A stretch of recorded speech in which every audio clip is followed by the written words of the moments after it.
आज भी संसद की मॉनसून सत्र के दौरान कार्रवाई के दौरान विपक्ष का जबरदस्त हंगामा जारी रहा।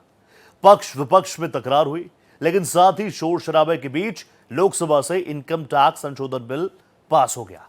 कुछ और विधायी काम निपटाए गए।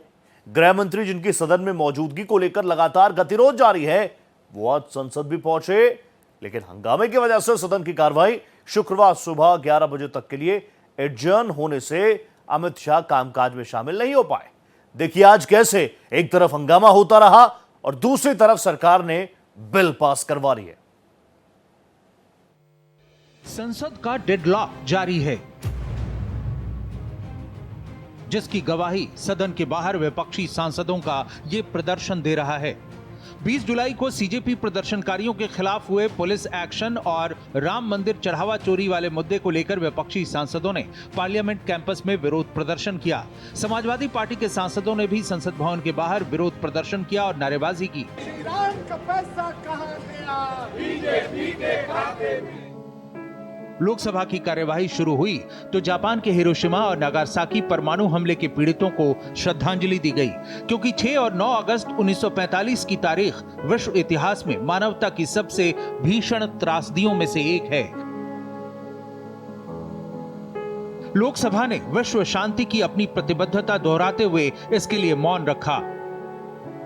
ये सभा विश्व को सामूहिक विनाश के हथियारों से मुक्त करने के लिए अपनी प्रतिबद्धता पुनः दोहराती है तथा परमाणु हथियारों के उन्मूलन तथा वैश्विक शांति और सौहार्द सुनिश्चित करने के लिए अपना दृढ़ संकल्प व्यक्त करती है। अब ये सभा हिरोशिमा और नागासाकी की परमाणु विभीषिका के पीड़ितों के स्मृति में मौन रहेगी।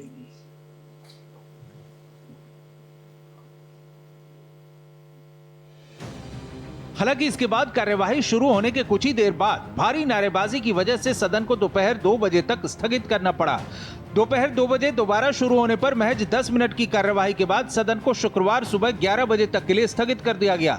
लेकिन पिछले कुछ दिनों से सरकार ने बदले हुए हालात में ऐसी रणनीति अपनाई है जिसमें विपक्ष हंगामा करता रहता है और कुछ अहम विधेयक सदन से पास करवा लिए जाते हैं। गुरुवार को भी हंगामे और बिना किसी विस्तृत चर्चा के सदन ने the taxation and other laws amendment bill 2026 को मंजूरी दे दी। इस बिल के जरिए payment and settlement system act 2007 और इनकम टैक्स एक्ट में संशोधन का प्रस्ताव है। Madam, I rise to move that the bill be passed. प्रश्न यह है कि विधेयक को पारित किया जाए।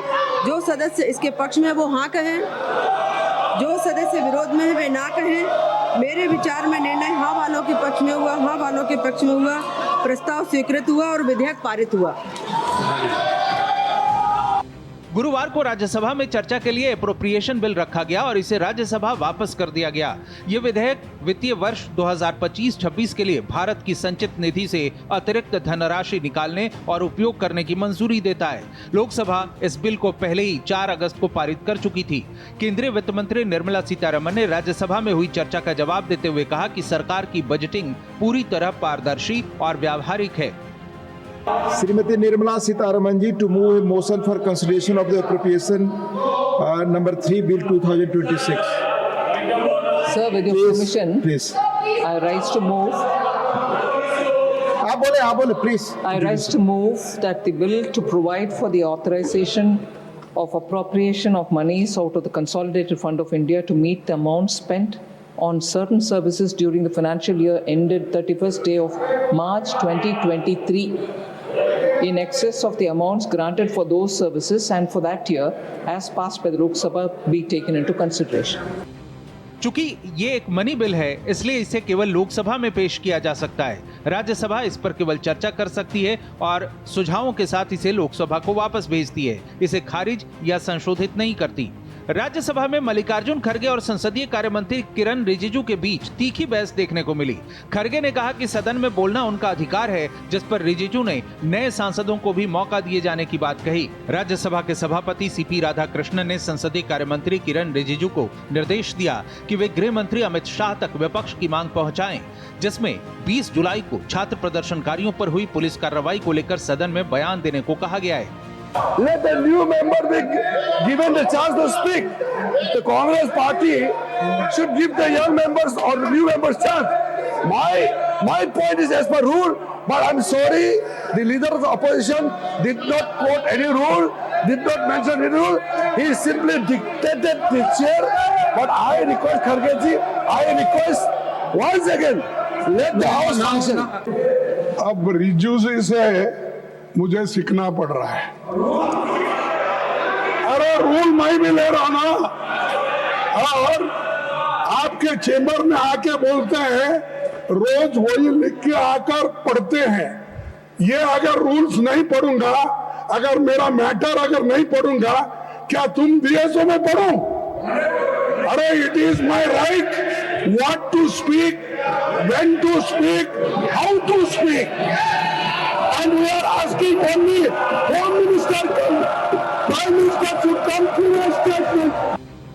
संसद के बाहर भी केंद्रीय गृह मंत्री अमित शाह की गैर मौजूदगी पर सवाल उठते रहे। विपक्ष लगातार सदन में उनकी मौजूदगी और उनके जवाब की मांग करता रहा है।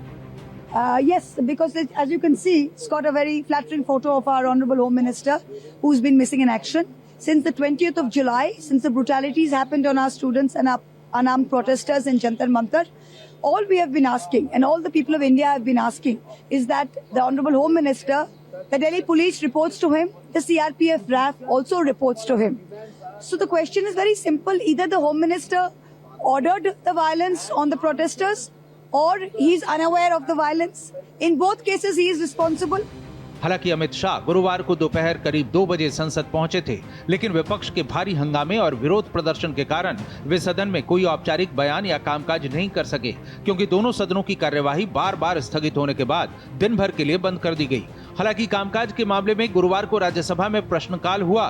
National destination digital knowledge grid जो बन रहा है, उसमें सेफ्टी मेजर्स क्या हो सकते हैं? मंत्रालय जो ये ग्रिड बना रहा है, डिजिटल रिपोजिटरी बना रहा है, इसमें इन सारे विषयों को संज्ञान में रखने का निर्णय किया जाए। क्या सरकार अपनी तरफ से SC, ST, OBC कम्युनिटी का रिप्रेजेंटेशन तय करने के लिए, वाइडर रिप्रेजेंटेशन, कुछ कोशिश कर रही है? 25 हमारे हाईकोर्ट है, उनको लगातार मेरी ओर से भी लेटर जाता है। सबका साथ, सबका विकास, ये हमारी प्रायोरिटी। इन सब के बीच कांग्रेस अध्यक्ष और राज्यसभा में विपक्ष के नेता मल्लिकार्जुन खड़गे की अध्यक्षता में संसद भवन में इंडिया गठबंधन के नेताओं की बैठक हुई, जिसमें विपक्ष ने अपनी आगे की रणनीति बनाई। फिर खड़गे ने प्रेस कॉन्फ्रेंस कर छात्रों पर हुए पुलिस लाठीचार्ज, FCRA संशोधन विधेयक और संसद में विपक्ष का माइक बंद करने जैसे मुद्दे उठाए। संसद में गतिरोध के लिए सरकार को जवाबदेह ठहराया और गृह मंत्री अमित शाह से जवाब की मांग की। भाई, हमको प्राइम मिनिस्टर का माफीनामा और होम मिनिस्टर का स्टेटमेंट, सिर्फ ये दो ही चाहते हैं। उनको सदन में बुलाइए, डायरेक्ट करने लगाइए, डायरेक्ट दीजिए, ताकि वो बात पार्लियामेंट में रखे और पार्लियामेंट के थ्रू देश के जनता के सामने ये चीजें चली जाए। सच्चाई ये है कि चाहे सत्ता पक्ष हो या फिर विपक्ष, दोनों अपनी बात पर अड़े हैं और मानसून सत्र के 14 दिन बिना बहस और चर्चा के बीत गए। छिटपुट विधेयक जो पास हुए भी, वो भी बिना चर्चा के ध्वनि मत से पास कराए गए। Bureau report, Bharat express.